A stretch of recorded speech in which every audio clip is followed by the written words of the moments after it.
Muy buenos días, hermanos. Abran sus Biblias, por favor, en Apocalipsis capítulo 5. Nosotros en esta mañana estamos llevando el segundo domingo de conclusión general del libro de Apocalipsis. ¿Por qué estamos haciendo conclusiones? Porque tomamos 6 años estudiando en detalle los textos consecutivos del libro de Apocalipsis, pero es necesario unir toda la información en un conjunto para que podamos saber cómo entender todo el libro, no solamente los detalles particulares o separados que hay en los textos, sino que podamos entender el conjunto del libro.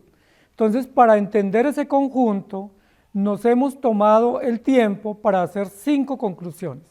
Y esas 5 conclusiones del libro de Apocalipsis están basadas en las series que hay en Apocalipsis, que ya las estudiamos en detalle en años anteriores. Entonces, la primera serie que encontramos en Apocalipsis es la serie de las 7 iglesias. Eso ya lo hicimos la semana pasada. Analizar en qué consiste esa serie de las 7 iglesias, que las 7 iglesias son las receptoras del mensaje, son los recipientes o destinatarios inmediatos del mensaje que Juan recibe de parte de Dios y que Juan escribe y publica en las 7 iglesias, y hablamos de quién es el autor y los destinatarios, ¿cierto? Dios o Cristo es el autor y los destinatarios la iglesia, y dedicamos todo el domingo pasado para ese análisis, para ver la importancia de la iglesia local, para ver la importancia de la iglesia en la expansión del crecimiento, para hablar sobre los deberes que tiene la iglesia, que tienen que ver con arrepentimiento, adoración y predicación de la iglesia, y para ver cómo Dios dirige su mensaje o su revelación de forma directa a la iglesia. Es decir, que la iglesia es el recipiente directo de la revelación de Jesucristo y también de la demanda de adoración y de exaltación. Eso lo vimos el domingo pasado. Primer serie, los destinatarios, que son la iglesia. Y el título que tuvimos la semana pasada fue: el que tiene oído para oír, oiga, ¿cierto? El que tiene oído para oír y para atender y recibir, pues reciba y ponga en práctica, ¿sí? Básicamente fue así. En este domingo nos vamos a dedicar a hacer una serie o a recoger las informaciones generales de la segunda serie, que para muchos es la primera, que es la serie de los 7 sellos, ¿sí? No es la primera serie, es la segunda serie que va del capítulo 4 hasta la primera parte del capítulo 8. Esa serie, que es una serie bastante enigmática para muchos, la serie de los 7 sellos, nosotros la queremos reunir hoy y presentar en conjunto para que podamos comprender los detalles que se nos presentan. Entonces, no va a ser titulada Los 7 sellos, esa es la serie. El título de nuestra prédica de conclusión es Eres digno, basado en el capítulo número 5 del libro de Apocalipsis, que dice en el versículo 2, ¿quién es digno de abrir el libro y desatar sus sellos? Hay una pregunta retórica, una pregunta cuestionadora, una pregunta que inicialmente no se le encuentra respuesta. Juan por lo menos no encuentra una respuesta inmediata a esa gran pregunta que él se plantea, ¿sí? O a esa gran pregunta que surge ahí en la conciencia de los participantes de esta escena, y es: ¿quién es digno de abrir este libro sellado y de desatar sus sellos y hacer pública la información o los contenidos que están allí impresos? ¿Quién es digno? Y la Biblia nos va a plantear toda una escena muy dramática de parte de Juan, porque dice Juan que lloraba mucho porque no se había hallado ni en el cielo ni en la tierra uno digno de abrir el libro y desatar sus sellos, ¿sí? Y ver ese cuadro pues es bastante llamativo, porque Juan era un apóstol, pero un apóstol veterano, era un anciano mayor, era un hombre adulto, un hombre muy anciano, y que él nos plantee que le genera conmoción o consternación o suspenso ese gran espectáculo que él está viendo de un trono en el cielo, de una adoración celestial y un rollo o un pergamino sellado por dentro, escrito por dentro y por fuera y sellado, y se lloraba mucho, ¿sí? Porque no se encontraba o no se descubría o no se sabía quién era digno de desatar esa información y darla a conocer. Por eso el título de nuestra prédica es Eres digno. El título no va a ser ¿quién es digno? Porque ya lo sabemos.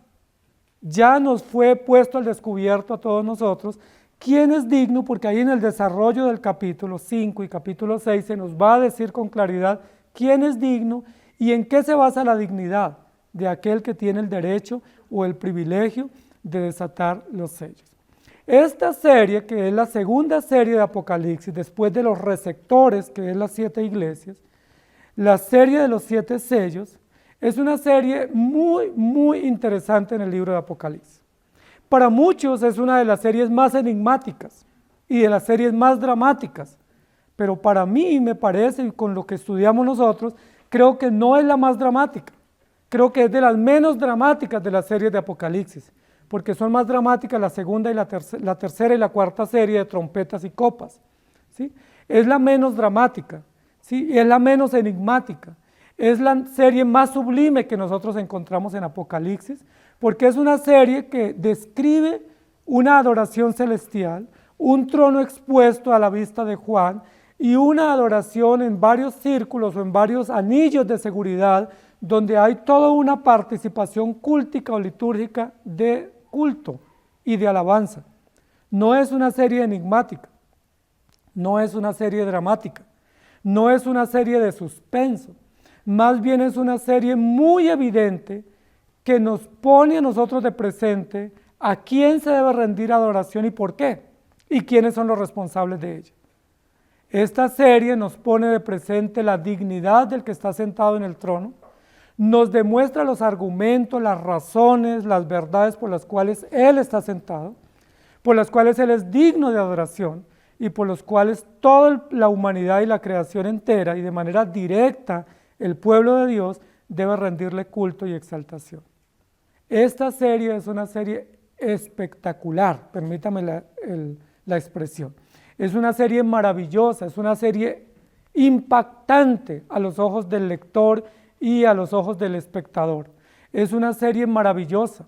Comienza con el capítulo 4, que dice: después de esto miré y he aquí una puerta abierta en el cielo. Y la primera voz que oí, y pareciera que comienza como una especie de participación cúltica o una coral en esta serie, donde hay varios cantantes o varios actores o varias voces que participan de este cántico celeste, ¿sí? Aquí hay una primera voz, que es como la voz de un dirigente, o la voz de un director de culto, o de un director de orquesta, que convoca, que anuncia la pieza que se va a presentar, y convoca a su auditorio a estar atento y a participar en ella. Y luego en el desarrollo de la serie nos va a presentar 3 cánticos. Es la serie en Apocalipsis que más cánticos tiene, ¿sí? Pareciera que hemos dicho que Apocalipsis es como un culto dominical, ¿sí? Donde se apertura con unas presentaciones y doxologías, con unas acciones iniciales de apertura y de gracias, y luego se comienza a alabar, y hay unos participantes y unos actores en esa celebración cúltica que se describe a partir del capítulo 4. Es una de las series más impactantes, más asombrosas que puede haber en la Escritura. Es como si estuviera toda la orquesta junta, ¿cierto? Y pudiéramos participar de todo el cántico de la orquesta en todas las voces. El Cordero, el que está sentado, los 4 seres vivientes, los 24 ancianos, una multitud incontable de ángeles, y luego la multitud de los redimidos, y aún entran a participar las almas de los mártires, o las almas de los que han muerto por causa del Evangelio. No se queda nadie como espectador, no se queda nadie observando, nadie se queda en silencio o distraído en esta serie. Todos, absolutamente todos, la tierra, la creación, los mares, son convocados, son llamados a participar activamente en la adoración celestial. Apocalipsis capítulo 10, versículo 1 dice: vi descender del cielo a otro ángel fuerte, envuelto en una nube, con el arco iris sobre su cabeza, y su rostro era como el sol, y sus pies como columnas de fuego. Y luego en el 18:1 dice: después de esto vi a otro ángel descender del cielo con gran poder, y la tierra fue alumbrada con su gloria. Y en el 4:11 dice: Señor, digno eres de recibir la gloria y la honra y el poder, porque tú creaste todas las cosas y por tu voluntad existen y fueron creadas. Esta serie es la serie de los reconocimientos, ¿sí? Es la serie donde se hacen méritos a la labor cumplida o a los oficios cumplidos o a las tareas cumplidas o a las promesas cumplidas. Es una serie donde se reconoce, se exalta, se hace memoria, se eleva tributo a quienes lo merecen. Y la pregunta que nos estamos planteando, que se plantea el capítulo 5 es ¿quién es digno? Si fuésemos a hacer un reconocimiento, si fuésemos a hacer una exaltación por los méritos o por los logros, ¿quién es digno de recibirla? Si hablamos en términos humanos, todos nos creemos dignos de recibir. Si el gobierno dijera, tengo una ayuda para alguien, ¿quién es digno de recibirla? ¿Cómo respondemos? Todos la necesitamos, ¿cierto? Todos. Si hicieran un reconocimiento a quien le tocó esforzarse un poco más el año pasado, todos creemos que nos ganamos ese reconocimiento porque nos tocó muy duro y hicimos el mérito suficiente. Si estuviéramos esperando recibir algo, todos consideramos que lo merecemos. Porque esa es una de las características del ser humano, que considera que merece, que tiene dignidad y que los demás están en deuda con él. La pregunta que se plantea aquí es, ¿quién es digno? Se van a hacer unos reconocimientos en esta celebración litúrgica, ¿sí? Está todo el escenario previsto para el reconocimiento, pero ¿quién es digno de que se le reconozca? Y ahí se comienza a esclarecer en el desarrollo de la narración, se comienza a esclarecer quién es digno. Y la primera parte de esa dignidad o el primer dignatario en esta escena para recibir el mérito o el honor o el reconocimiento o la exaltación es el Dios creador. Digno eres de recibir la honra, la gloria y el poder porque tú creaste todas las cosas y por tu voluntad existen y fueron creadas. Es bien importante porque el domingo pasado dijimos que cuando vamos a entender la historia bíblica y cuando vamos a entender la historia sagrada, tenemos que partir de un hecho y es que hay dos eventos principales en toda la historia bíblica. Que la historia bíblica camina o se desarrolla o avanza en medio de dos grandes hechos extraordinarios de los cuales Dios es el autor. La creación y la redención. Dijimos que no podemos separar esos dos grandes hechos, porque esos dos hechos lo que le dan es validez o solidez o fundamentación a la historia bíblica. Si nosotros nos enfocamos solo en la creación, perdemos de vista el propósito de Cristo y el propósito de la salvación y todas las doctrinas conexas con la salvación. Pero si nos enfocamos solo en la redención, perdemos de vista los hechos naturales, los hechos históricos, los hechos biológicos, físicos, naturales de la creación, que también le pertenecen a Dios y que son el sello del poder y la gloria y la honra de Dios. Entonces tenemos que unir los dos grandes hechos. La creación y la redención van juntos, caminan juntos a lo largo de la historia de la Biblia y son parte de la manifestación del poder, de la gracia y de la creación de nuestro Dios. Por eso la primera parte del texto, que pudiéramos decir que casi es todo el capítulo 4, nos va a llamar la atención sobre quién es digno. Vamos a dar unos reconocimientos, hay una gran multitud, está ahí el trono, está el escenario previsto, están los invitados, está toda la logística para la celebración, está toda la logística para los reconocimientos, pero ¿quién es digno de recibir? Y la Biblia dice que los 4 seres vivientes que están descritos en el capítulo número 4 responden a esa pregunta. Y vamos a encontrar 3 grandes signos en esta serie primera, que vamos a analizar hoy. Y el primer himno lo entonan los 4 seres vivientes. Los 4 seres vivientes, nosotros dijimos que no hay mucha claridad sobre quiénes son. Sí, hay mucha variedad de conceptos al respecto.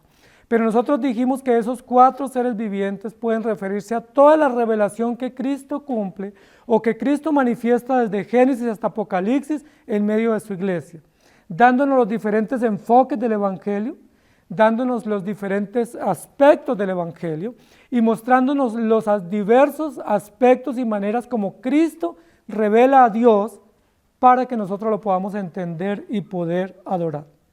Entonces, ¿quién es digno? Los 4 seres vivientes van a responder. Y van a responder con una lógica y con una ceremonia muy interesante, porque dice que mientras ellos cantan y extienden sus alas, los 24 ancianos se postran, quitan sus coronas y las rinden al que está sentado en el trono, y mientras tanto se escucha una voz que dice, digno eres. ¿Quién es digno entonces? El que está sentado en el trono. El que está sentado en el trono. ¿Y quién es el que está sentado en el trono?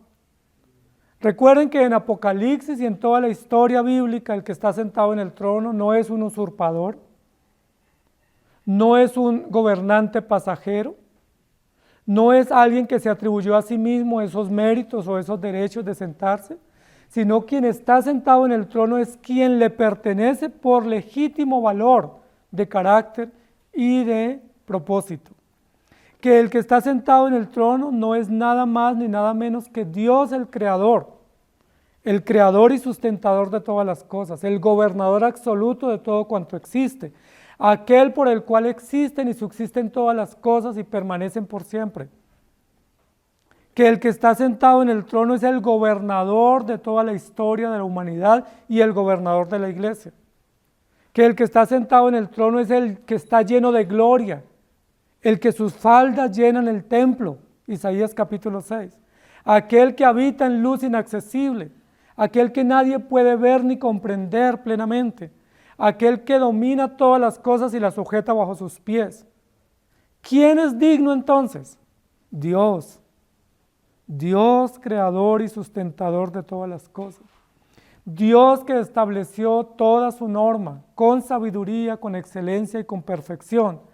Aquel que tiene en su mano la revelación y aquel que hizo pública la revelación, es decir, el decreto de la redención o el decreto eterno. Estamos nosotros ante un escenario fabuloso. Vamos a dar reconocimiento, pero el primer reconocimiento que se tiene que dar es al Creador de todas las cosas. El primer reconocimiento es aquel que ha hecho posible que todo esto exista y que podamos disfrutar de todas las cosas creadas. Aquel que ha hecho que los cielos cuenten su gloria y que sean la expresión pública, la expresión visible, la expresión creativa del poder y el dominio y la soberanía que Él existe sobre todas las cosas. El capítulo 4 describe la gloria del trono de Dios, pero también describe la gloria del Creador, y la gloria del sustentador, y la gloria del gobernador de todas las cosas. Son muchos los que dicen que Apocalipsis se enfoca en unos asuntos un poco místicos o un poco esotéricos de la historia o de la fe. Pero esto que está diciendo aquí no tiene nada de misticismo ni de esoterismo. Lo que está diciendo es, todo lo que existe, alguien lo creó. Todo lo que usted ve y disfruta y conoce, alguien lo hizo. Y no solo alguien lo hizo, sino que alguien lo sustenta, lo cuida y lo preserva. Y la pregunta es, ¿quién es? ¿Quién hizo todas las cosas? ¿Quién las sustenta? ¿Quién las cuida? ¿Quién las preserva? Y la respuesta es Dios, el que está sentado en el trono, el que siempre ha gobernado, el que nunca ha dejado ni dejará la creación ni su pueblo a la deriva. Él es digno. Él es el que merece el reconocimiento por su poder, por su grandeza, por su soberanía, por su sencillez y también por su diseño en mantener todas las cosas. Recuerden que esta verdad absoluta contrasta con unos engaños que el mundo y la sociedad, especialmente académica o aparentemente científica, quiere desmentir. Que no hay un creador, que las cosas existen al azar, que las cosas surgen de otras maneras o de otras teorías o conceptos, porque el hombre quiere negar que Dios es creador. ¿Saben por qué?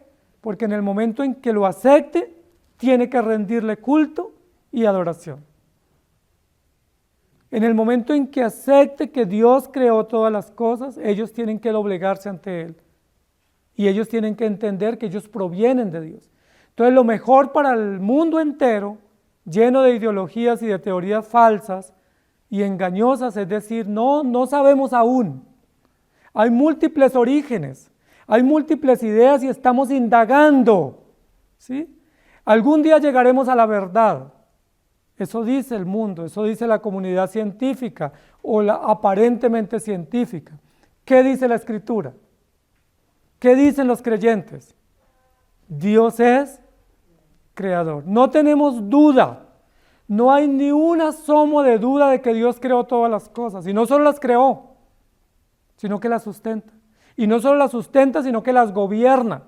Y no solo las gobierna, sino que les dio un diseño perfecto, preciso, excelente y contundente, el cual será preservado hasta el final. No tenemos duda. Por eso en esta escena del capítulo 4 se dice, Él es digno. ¿Eres digno de qué? De toda adoración, de todo reconocimiento, de toda exaltación, porque tú tienes poder, porque tú eres grande, porque eres excelente, porque eres magnífico. Miren lo interesante de esta descripción.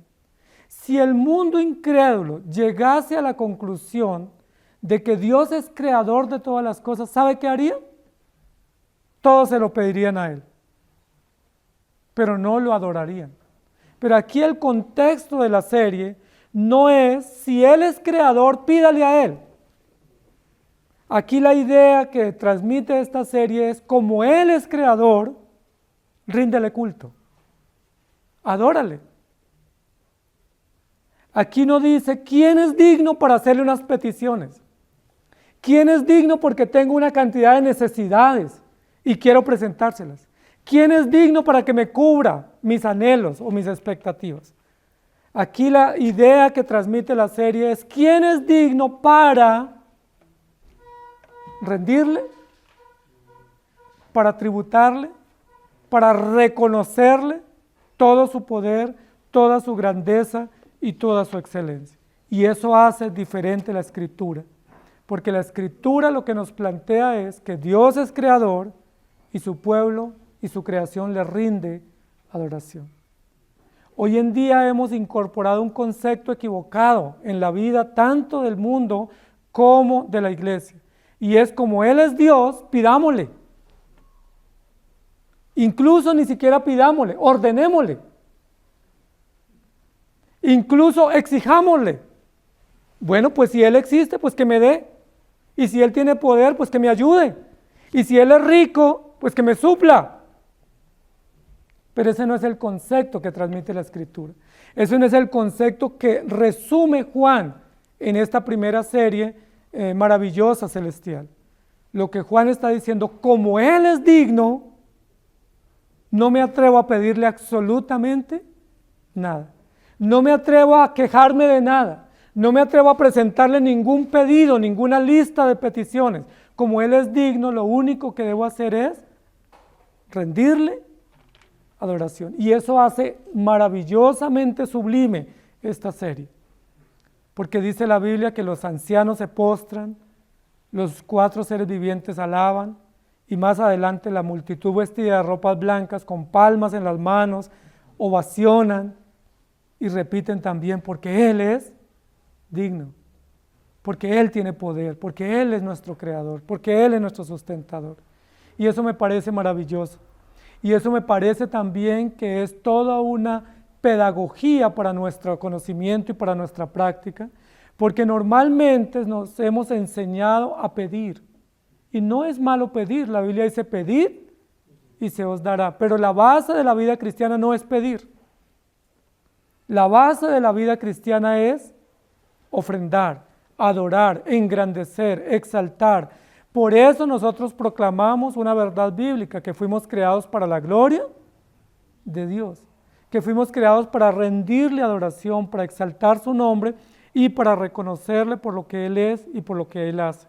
Primera de Crónicas 29:11 dice, tuya es, oh Jehová, la magnificencia y el poder, la gloria, la victoria y el honor, porque todas las cosas que están en los cielos y en la tierra, ¿de quién son? Pero algunos dicen que pide que Dios te va a dar naciones enteras y que te va a llenar y te va a dar plata en abundancia. Pero lo que dice aquí es, todo es tuyo, oh Jehová es el reino y tú eres excelso sobre todos. Y un salmo que conocemos muy bien, Salmo 19:1, los cielos cuentan la gloria de Dios y el firmamento anuncia la obra de sus manos. Todo existe por Él, todo existe para Él. Y Juan lo trae a la memoria, a la retina de la iglesia en el primer siglo. Recordemos que esta iglesia o estas 7 iglesias representadas estaban bajo gran persecución. Estaban viviendo un momento de mucha hostilidad imperial, política, militar. Había gran persecución, incluso algunos aparentemente religiosos, moralistas, judíos estaban causando daño a los cristianos, persecución, los apóstoles estaban muriendo, había muerte, miedo, temor, angustia. Algunos huían, otros se encerraban y no sabían qué hacer. Y en medio de este contexto es que es revelado Apocalipsis. Y lo primero que se le va a decir a las 7 iglesias es: Dios está en el trono. ¿Ustedes tienen miedo? ¿Están encerrados? ¿Les da miedo salir? Dios está en el trono. ¿Y qué hace en el trono? Sigue gobernando. No hay caos en el cielo, no hay angustia en el cielo, no hay preocupación en el cielo. Todo está tranquilo, en perfecta calma, en perfecta armonía. Todo fue hecho y todas las circunstancias redundan para su gloria y para su adoración. Y el hombre, y especialmente el creyente, fue hecho para que le rinda culto. Hebreos capítulo 2, versículos 7 y 9 dice: le hiciste un poco menor que los ángeles, le coronaste de gloria y de honra, y le pusiste sobre todas las obras de sus manos. Pero vemos a aquel que fue hecho un poco menor que los ángeles, a Jesús, coronado de gloria y de honra a causa del padecimiento de la muerte, para que por la gracia de Dios gustase la muerte por todos. Lo que Juan quiere transmitir a la iglesia es: en el peor momento que afronta la iglesia después de Pentecostés, que es un momento de persecución, de muerte, donde hay tortura a los creyentes, los están echando de sus empresas, los están obligando a rendirse al emperador y a rendirle culto, o si no los hostigan en la calle, los matan, los exilian. En medio de todo eso, miren que Dios no le da una respuesta a la iglesia directa al sufrimiento. La respuesta que Dios le da es: Dios está en el trono. Él está gobernando. ¿Y tú qué debes hacer? Mirar el trono y rendirle culto. Mirar el trono y rendirte ante Él. Mirar el trono y decir: tú eres digno. Y creo que es muy oportuna la enseñanza para nuestro tiempo. Porque en este tiempo que está viviendo la iglesia hay mucho miedo, hay angustia, hay temores por situaciones sanitarias, por situaciones civiles, por decretos, por leyes inmorales, por contagios, por tantas cosas. Y mucha parte de la iglesia, ¿qué ha hecho? Se esconden, tienen miedo, se asustan, no saben qué hacer. ¿Saben qué debiéramos hacer? Levantar nuestra mirada al trono. El trono no está vacío, ahí está nuestro Señor, sentado, gobernando, dirigiendo, proveyendo, justa, sabia y perfectamente, y haciendo que todas las circunstancias, aún incomprensibles para nosotros, redunden para su gloria. Él es digno. Él controla la creación, controla los elementos de la creación, los dirige para su gloria, y su pueblo sencillamente dice: aleluya, porque Él es digno. Nosotros estamos seguros, o estamos protegidos, o estamos aquí con vida. Eres digno. La primera estrofa de este himno es la estrofa que cantan los 4 seres vivientes, reconociendo el gobierno, el poder, la autoridad, la soberanía del Dios creador y sustentador. La primera estrofa de esta canción, de esta serie de los 7 sellos, la dirigen los 4 seres vivientes hacia el que está sentado. Y los símbolos principales en esta primera estrofa es un trono, alguien sentado en el trono y un libro. Y eso ya nos da un sentido, ¿sí? Un trono de gobierno, un trono de poder y de autoridad, un trono donde se sojuzga y se emiten leyes y normas y controles, pero un trono que no funciona a la deriva, sino que está legítimamente establecido y basado en una ley, un libro, ¿sí? No es que se sacan decretos cada rato, no es que se sacan normas a cualquier momento, no es que uno va a las noticias y hay nuevas normas que cambian o invalidan las anteriores. Dios no es ese tipo de gobernante, no es como nuestros gobernantes que cambian de opinión cada rato, que imponen normas que ni ellos mismos las entienden, ni tienen mucho valor científico o legal. Las normas de Dios son precisas, absolutas, eternas, justas y duraderas. El trono y el libro. El libro del decreto, el libro de la norma, el libro de la ley, el libro de la enseñanza, el libro de los principios que rige o regula toda la historia y toda la humanidad. Eres digno. La segunda estrofa nosotros la vemos en el capítulo número 5 y nos habla de una estrofa extraordinaria donde ya no participan solamente los 4 seres vivientes, sino entran en acción los 24 ancianos. Y hay muchas interrogaciones también sobre quiénes son esos 24 ancianos, pero nosotros estamos concluyendo que muy probablemente se refiere a la representación de la iglesia, especialmente oficiales que tienen el liderazgo de la iglesia y que son las autoridades que representan el pueblo de Dios de todos los siglos, no solamente del primer siglo, no solamente de la antigüedad, no solamente de esta era contemporánea, sino de todos los tiempos de la historia. Y dice la Escritura en el capítulo 5 que los 24 ancianos se postran y cantan un nuevo cántico. ¿Sí? El director de la orquesta les da la orden, les da la entrada para que ellos entonen una segunda estrofa. Y la segunda estrofa, 5 número 9, diciendo: digno eres de tomar el libro y de abrir sus sellos, porque tú fuiste inmolado y con tu sangre nos has redimido para Dios de todo linaje y lengua y pueblo y nación, y nos has hecho para nuestro Dios reyes y sacerdotes, y reinaremos sobre la tierra. Segunda estrofa. ¿Cuál es el centro? ¿Cuál es el meollo de esta segunda estrofa? ¿Quién es digno? Y ya no se hace eco en esta segunda estrofa a la creación y al poder y la majestuosidad y el diseño de la creación, sino que se hace eco al evento histórico de la redención. Digno eres porque tú fuiste inmolado. El centro es un cordero y un cordero vencedor, un cordero victorioso, un cordero en pie, un cordero santo y perfecto, un cordero satisfecho con todos los logros en la historia y un cordero que tuvo unos logros, unos alcances y unos méritos. No solamente fue ir a la cruz y cumplir las disposiciones, sino como lo dice allí el mismo texto, y con tu sangre nos has redimido.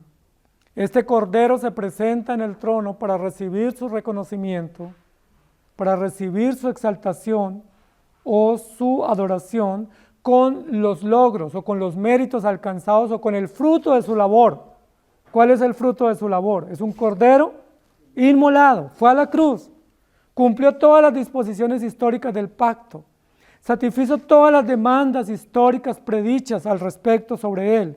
Pero no solo eso, sino que además de eso tiene un botín para presentar, ¿sí? Tiene un fruto para presentar, tiene un trabajo hecho. No se presenta con las manos vacías, no se presenta frustrado, no es un cordero que dice: me mandaron a esto pero no lo pude hacer, o hice una parte, me quedó inconclusa. No es un cordero que se presenta atemorizado diciendo: pues no lo logré, pero aquí estoy.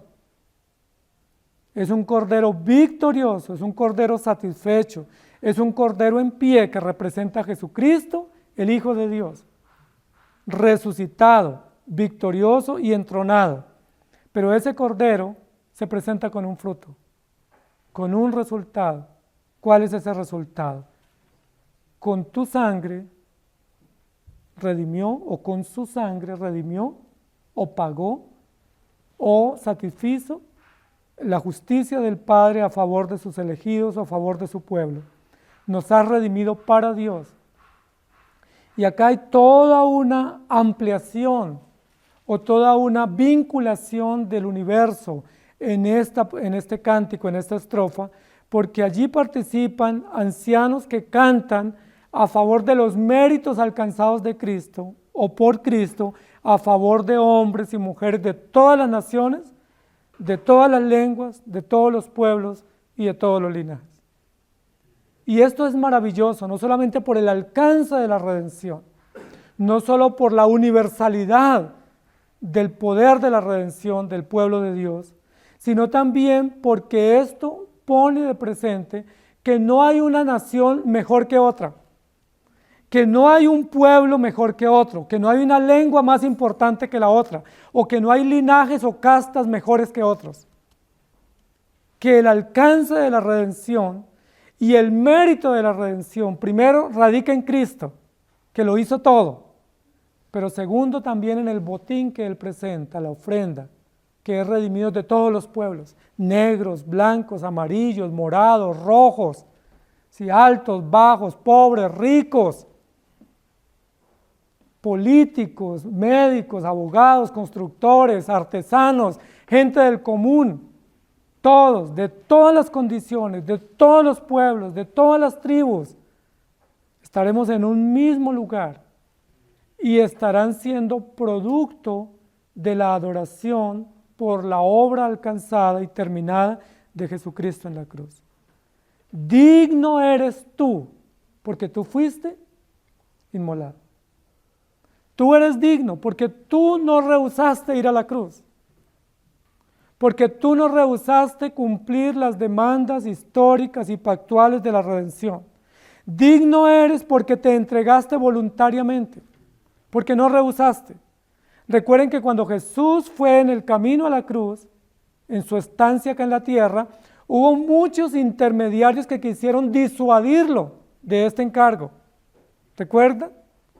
Satanás mismo, ¿sí? Pilato, los discípulos, le dijeron, si tú eres, no vayas, por favor, te necesitamos, nos haces más falta aquí, no te entregues.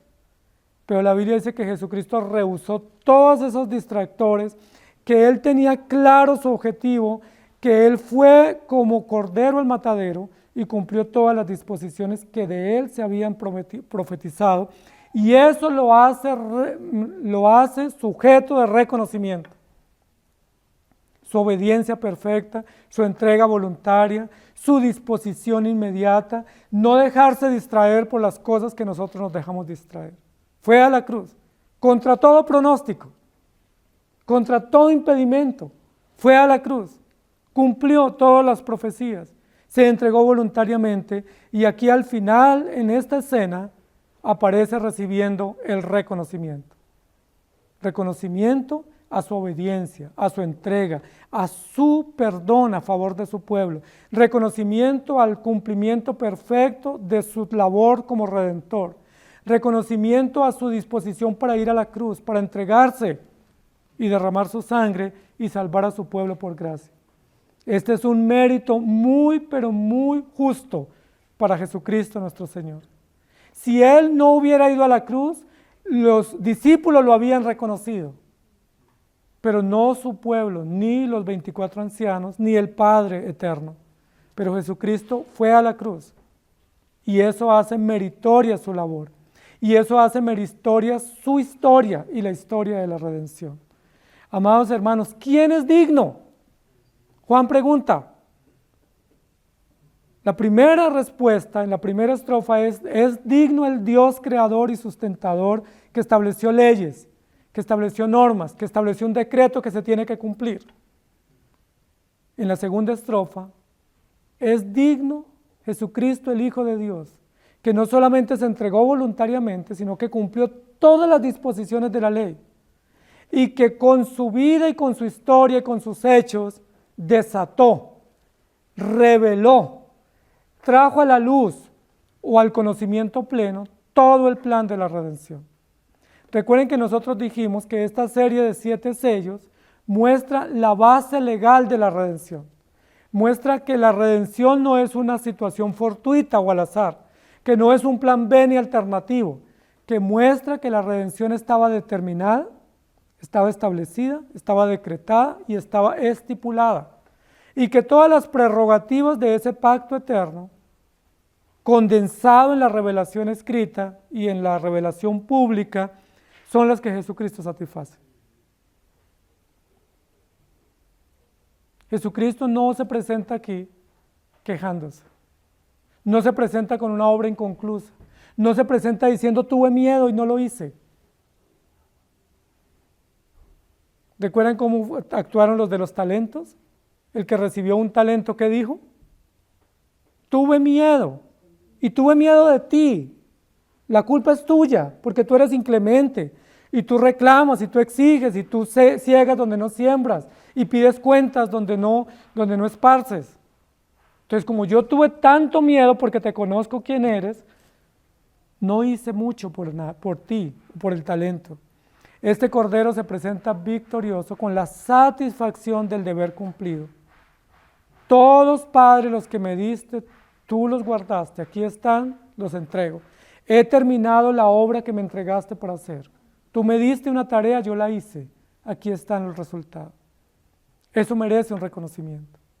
Y no solamente merece un reconocimiento de parte de los redimidos que son beneficiados, sino que merece un reconocimiento también en el trono, de parte de Dios y de parte de la corte celestial y de parte de todos los seres que engalanan este escenario celestial de adoración. Le rinden culto, le rinden tributo. ¿Por qué? Porque se tiene que hacer público que Jesucristo es el Redentor. Que todo mundo conozca que Jesucristo es Redentor. Que todo el universo y la creación entera sepa y conozca y entienda y no tenga duda que hay un Redentor. Y que ese Redentor se llama Jesucristo, el Cordero victorioso.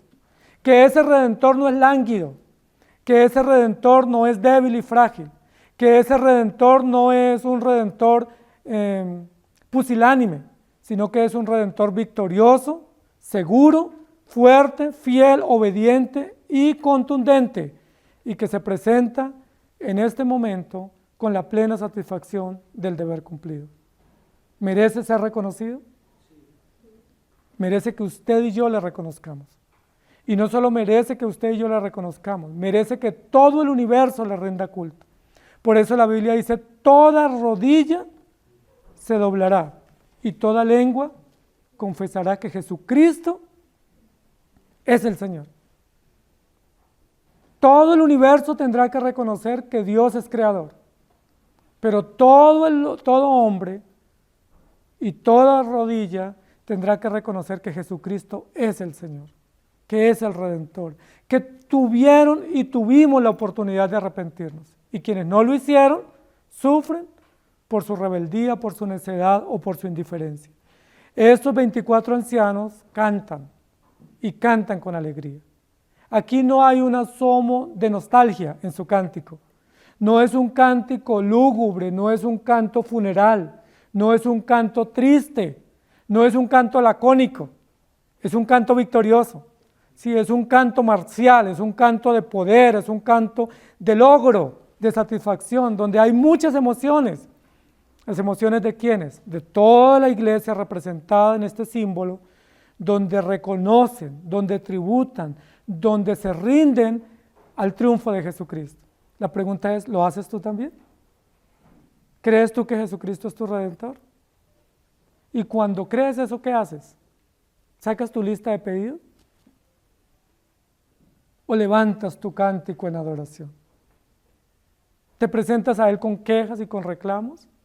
¿O te presentas con gratitud, con satisfacción? Tenemos un Redentor. No solo tenemos un gobernador, un trono y una ley perfecta, sino que tenemos un Redentor. Y no es un Redentor cualquiera, es Jesucristo, el Hijo de Dios, anunciado desde la antigüedad, esperado por los patriarcas y por el pueblo antiguo y cumplido plenamente en Jesucristo. Y nosotros aguardando una consumación final. Amados hermanos, no estamos a la deriva. Y eso es una de las buenas noticias que esta serie nos plantea. La iglesia, el universo, nuestra vida no está a la deriva. No somos un punto aparte en la historia. No somos no estamos al abandono, estamos cuidados, protegidos, no solamente biológica, históricamente, físicamente, sino cuidados espiritualmente, con paz, con gozo, con esperanza. ¿Qué creen ustedes que trajo como sensación esta estrofa en los receptores, que son las iglesias de Asia Menor?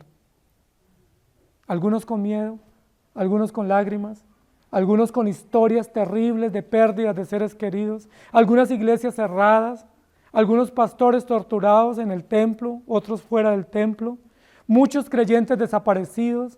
¿Qué creen que trajo esta estrofa a las conciencias de ellos? Porque aquí no es importante la historia individual.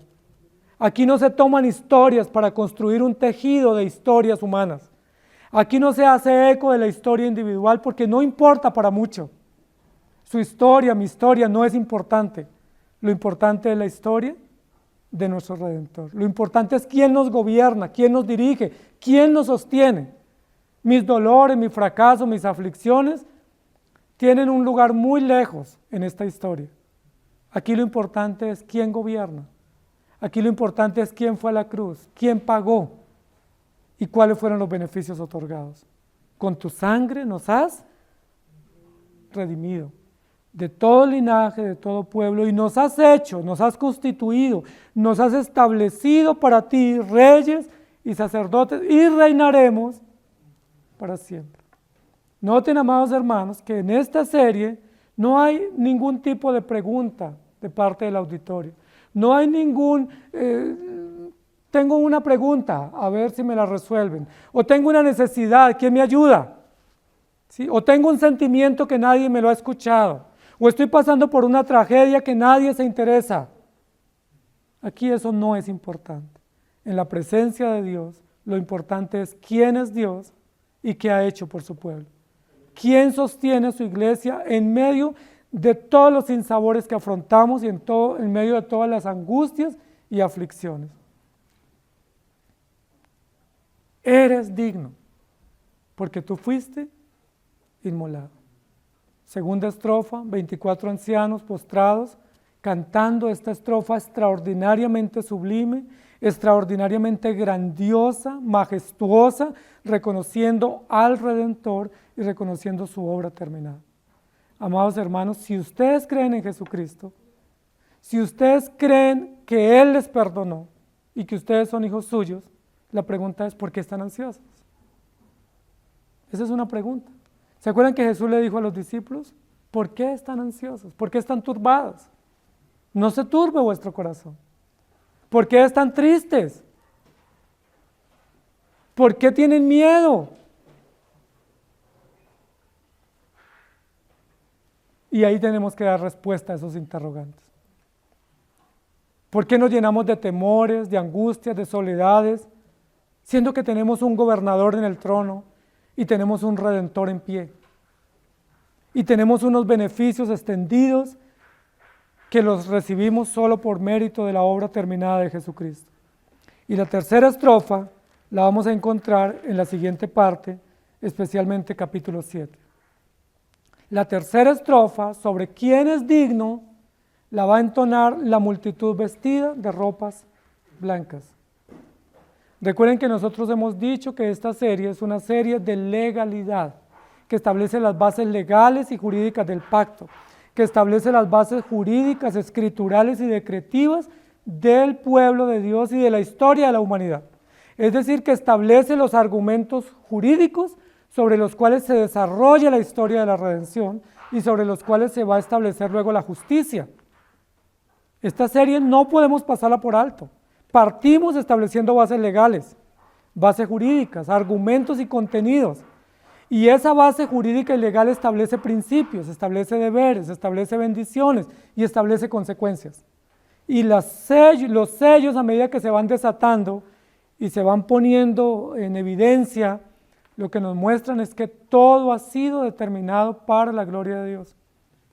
Que hay consecuencias, hay deberes, hay obligaciones. Que la ciencia, la política, la economía, la salud, la vida, la iglesia está establecida en el plan de Dios para un propósito. y que nosotros nos regimos por ese propósito decretivo y vemos el gobierno soberano de Dios sobre cada uno de esos elementos. La tercera estrofa de esta serie nos plantea una multitud vestida de ropas blancas. Pero recuerden que antes del capítulo 7, de esta tercera estrofa magnífica, hay un clamor en el quinto sello que está en el capítulo 6, versículo 9. Cuando abrió el quinto sello, vi bajo el altar las almas de los que habían sido muertos por causa de la palabra de Dios y por el testimonio que tenían, y clamaban a gran voz diciendo, en esta serie es el primer reclamo que nosotros vamos a encontrar. Y vamos a ver qué lugar tiene ese reclamo en este escenario en el que nosotros estamos. A ver si es pertinente o es fuera de lugar. El clamor es, Señor santo y verdadero, ¿hasta cuándo? Es un clamor dramático, es un clamor profundo, muy emotivo, muy diciente, es todo un ruego, una súplica lacónica, es toda una pregunta, ¿por qué? ¿Y hasta cuándo? Lo que muchas veces nos preguntamos, ¿por qué? ¿Y hasta cuándo? Esa pregunta es una pregunta por el dolor, es una pregunta por el sufrimiento, es una pregunta, ¿cómo voy yo en este asunto? En este asunto de esta historia que tú desarrollas y gobiernas, ¿cómo voy yo? ¿Qué lugar juegan mis emociones? ¿Qué lugar juegan mis historias? ¿Qué lugar juega mi realidad, mi dolor, mi depresión, mi tristeza, mi aflicción? ¿Qué lugar juega? Mi crisis. ¿No se han preguntado ustedes igual? En toda esta magna historia, magnífica y sublime, ¿qué lugar juega mi experiencia? ¿O mis sentimientos? ¿O mis fracasos? ¿O mis realidades? ¿O mis anhelos? ¿Hasta cuándo? Recuerden que de los 7 sellos, este es el sello más dramático, ¿sí? Y más significativo. No por el contenido en sí, sino por la gran pregunta, que es casi una pregunta existencial. ¿Hasta cuándo? ¿Sí? ¿Hasta cuándo nos dejas en estas? ¿Hasta cuándo tenemos que estar encerrados sin poder salir? ¿Hasta cuándo no podemos desarrollar nuestros negocios, nuestras empresas y nuestras vidas normales? ¿Hasta cuándo? ¿No te das cuenta cómo estamos? Es como implícita la interrogación. ¿No te das cuenta cómo está nuestra economía, nuestro bolsillo, nuestras emociones por esta situación? ¿Hasta cuándo? Y la respuesta no es hasta este mes o hasta la vacuna o hasta este año. La respuesta es hasta que se complete el número de los que han de ser muertos como ellos. Pero mientras tanto, aquí está su vestido blanco, póngaselo y espere. No hay una respuesta al sufrimiento, pero sí hay un consuelo muy esperanzador y es yo estoy en control. Esperen, esperen, esperen que no ha terminado. Esperen porque los procesos de santificación y los procesos históricos y los procesos contingentes en la historia siguen. Y posiblemente termine esta pandemia y viene otra.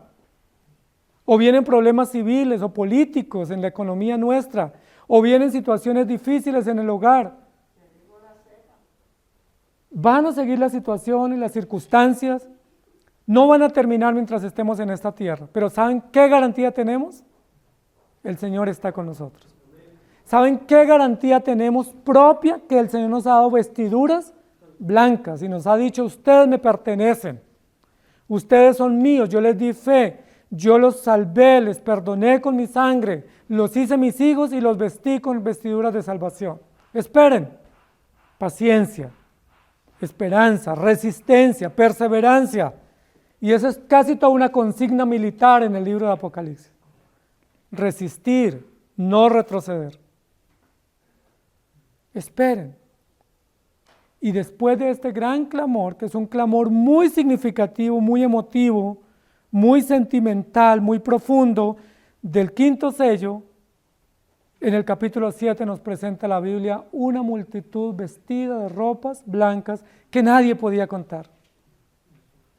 Parece que estas almas bajo el altar entienden que su dolor es importante, pero ellos no fueron creados para estar en función de su dolor. Parece que en el quinto sello entienden estas almas que mis emociones y mi economía y mi bolsillo es importante, pero no fui creado para velar por mi bolsillo.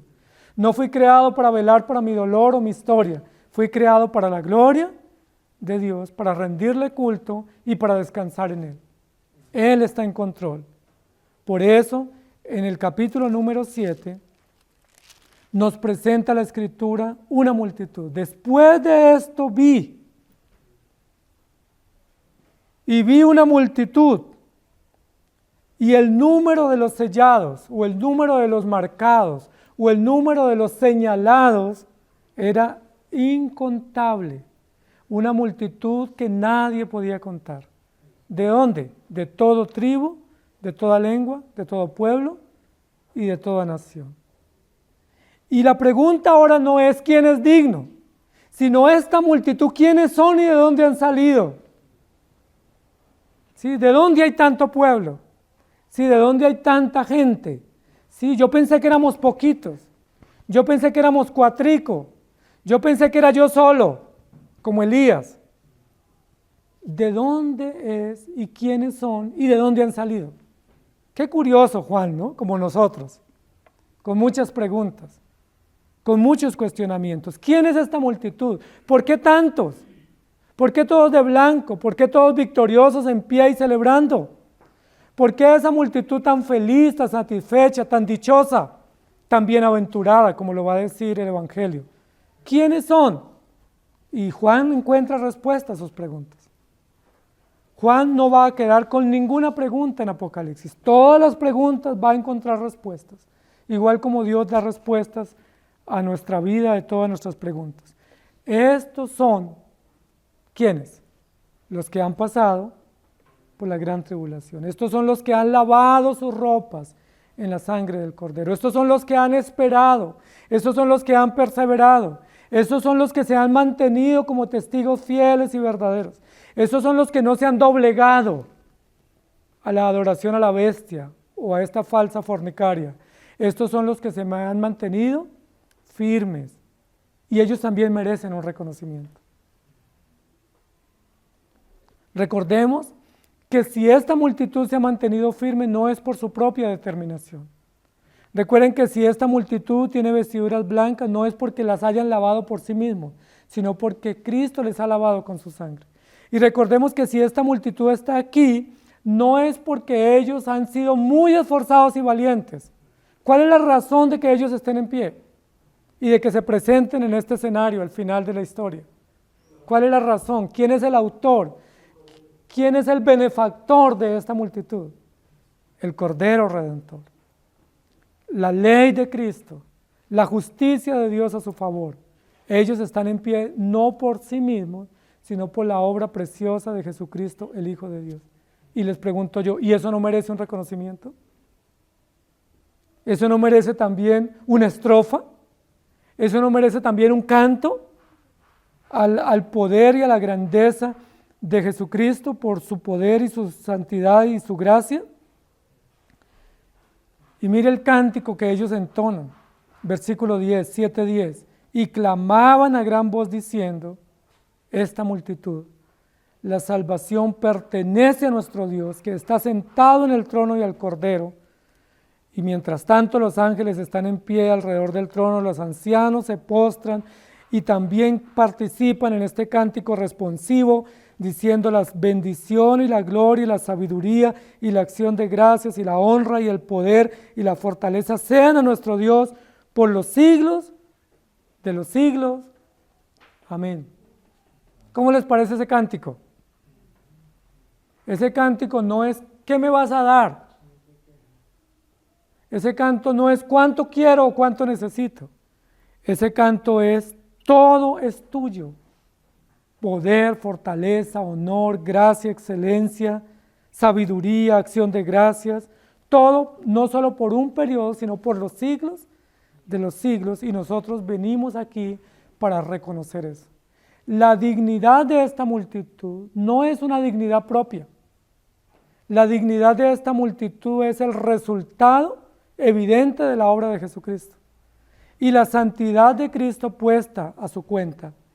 La dignidad de esta multitud consiste en que Dios los ha perdonado, los ha añadido a su pueblo, los ha marcado con su gracia y los ha sostenido hasta el final. Ese es el mérito de esta multitud. Esa es la cosecha, ese es el fruto del trabajo. Y la multitud se beneficia. Y la estrofa que canta esta multitud redimida no es lo logré, o lo merezco, o lo hice, o llegué. El cántico de esta multitud es la salvación pertenece. La salvación es de nuestro Dios. Este vestido Dios me lo dio, este perdón Dios me lo dio, Él me ayudó, Él me guardó, Él me preservó, me hizo perseverar hasta el final. La bendición, la gloria, la sabiduría sean única y exclusivamente a Él. Amados hermanos, la multitud participa en este culto o en este canto, en esta adoración, y esta multitud recibe también la dignidad de poder cantar en el trono. Esta multitud recibe también el privilegio de poder entonar esta estrofa responsiva, ¿sí?, en este escenario celestial como beneficiaria de la redención. No cantando para sí mismos, no cantando para el mundo ni para la vida, no cantando al azar, sino con un canto direccionado al Cordero, con un cántico direccionado a la obra terminada de la redención y reconociendo que todo eso le pertenece al Señor. Este cántico del capítulo 7, versículo 10, es la consumación del clamor del capítulo 6, versículo 9. Señor, Dios justo y poderoso, ¿hasta cuándo? ¿Cuál es la respuesta ahora? La salvación pertenece a nuestro Dios. Valía la pena esperar. Valía la pena no enfocarnos tanto en nuestros sufrimientos. Valía la pena no enfocarnos tanto en nuestras historias personales. Vale la pena no enfocarnos tanto en las circunstancias que son cambiantes y que son necesarias y que son justas y que son providentes. Vale la pena no enfocarnos tanto en nuestra economía, en nuestras historias pequeñas o miopes y no engrandecerlas, porque la razón de todo es enfocarnos en la historia de la redención, en lo que Dios está haciendo, y el final feliz es, toda esta multitud está en pie. Y hay un gran interrogante: ¿quiénes son? ¿Cómo han llegado tantos si pensábamos que estaban desertando? ¿Cómo han llegado tantos si pensábamos que no se podían sostener en pie? ¿Cómo han llegado tantos si algunos los vimos deprimidos, tristes y desanimados? Pensábamos que no perseverarían. ¿Cómo lo lograron? Porque la salvación le pertenece a nuestro Dios. Pensamos que se quedaban en el camino. Incluso de nosotros mismos pensamos que no podíamos dar un paso más. Llegamos como Elías a decir: ni un paso más, hasta aquí no voy más. Como Isaías, como Jeremías, no más. Pero ¿quién nos ha sostenido? Hasta el final nos sostiene y nos presenta como un grupo, como una multitud enorme, como una muchedumbre uniforme, universal, multitudinaria, multilingüal, multicultural, presente en el trono celestial. ¿Dando fe de qué? ¿De que lo lograron? No, de que Cristo es Dios, de que Cristo es Salvador y que Cristo es fiel y que las promesas que Él dio las cumple y que la alabanza y el poder le pertenecen únicamente a Él y que nosotros recibimos un mérito, un beneficio de la obra que Él realizó. En el capítulo 5, versículo 13 dice: al que está sentado en el trono y al Cordero sea alabanza, honor, gloria y poder por los siglos. Y los 4 seres vivientes dicen amén, y los 24 ancianos se postran sobre sus rostros y adoran al que vive por los siglos de los siglos. Romanos capítulo 11, versículos 25 y 26 dice: porque no quiero, hermanos, que ignoréis este misterio, para que no seáis arrogantes en cuanto a vosotros mismos, que ha acontecido a Israel endurecimiento en parte hasta que hayan entrado a la plenitud de los gentiles, y luego todo Israel será salvo, como está escrito: vendrá de Sion el libertador que apartará de Jacob la impiedad. Amados hermanos, la pregunta que se planteó Juan en el capítulo 5 es: ¿quién es digno? Y la respuesta que nosotros tenemos es: Él es digno.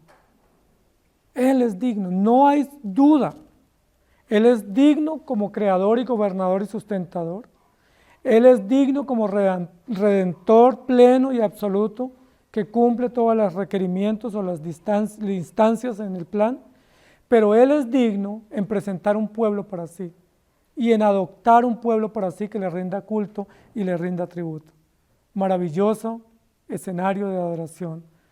El drama y el suspenso cambian por una adoración fluida, una adoración pública y una adoración muy lógica, muy precisa y muy victoriosa, que elevan tanto a los 4 seres vivientes como los 24 ancianos, como la gran multitud vestida de ropas blancas. La pregunta que yo quiero hacerte en esta mañana es: ¿estás tú en esa multitud? ¿Te ves dentro de esa gran multitud vestida de ropas blancas? Esa respuesta no la puedo dar yo por ti. Cada creyente puede responder por sí mismo. ¿Estás en esa gran multitud? Si tú estás en esa gran multitud, la segunda pregunta es: ¿por qué nos quejamos tanto? ¿Por qué te quejas tanto? ¿Hasta cuándo? ¿Por qué? ¿Por qué a mí? ¿Por qué me tocó esto? ¿Por qué esta situación? ¿No es absurdo hacerlo? Si estamos ante un Dios creador, un redentor victorioso, un pueblo sustentado por gracia, ¿por qué siempre? ¿Por qué a mí?